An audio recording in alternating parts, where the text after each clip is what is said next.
So, ayun guys, gawa natin ng review itong ating diving flashlight. Napakabenta nito sa Shopee at saka sa Lazada. Kaya naisip ko, gawa nito ng review kung bakit napaka mabenta nito.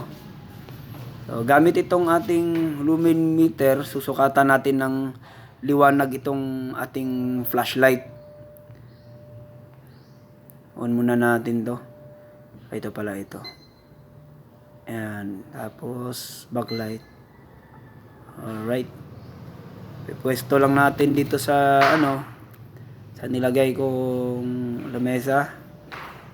Sa layong 3 metro. Ayan. First mode, naka-high agad. Yan yung first mode niya. Bali, 3 modes lang to. High and low, tapos strobe. Ayan, naka-sentro. Patayin natin yung ilaw para masukat natin yung mismong liwanag lang ng flashlight. Ayan.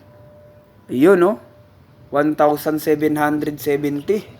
Grabe, liwanag. Kung sa tanghaling tapat, makukuha nating liwanag na sa lang, 1,600 lumen. So, ayan kung makikita nyo sa video.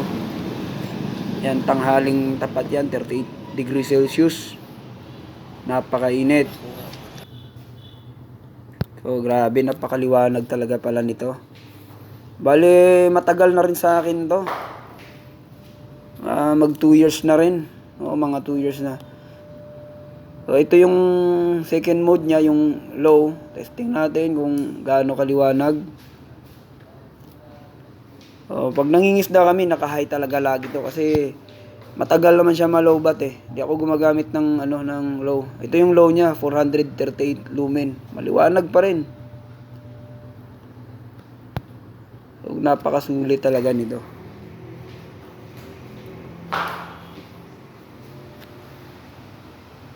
At saka bumabato talaga ng malayo to pag tamang-tama talaga sa night dive, lalo mangingisda, sisisid. Yan, napaka gandang gamitin.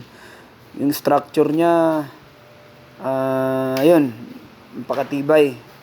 May kabigatan nga lang kasi nga matibay yung niya, materialis niya.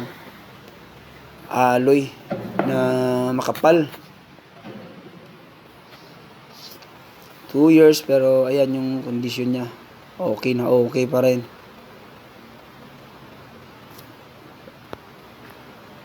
So, yun lang guys.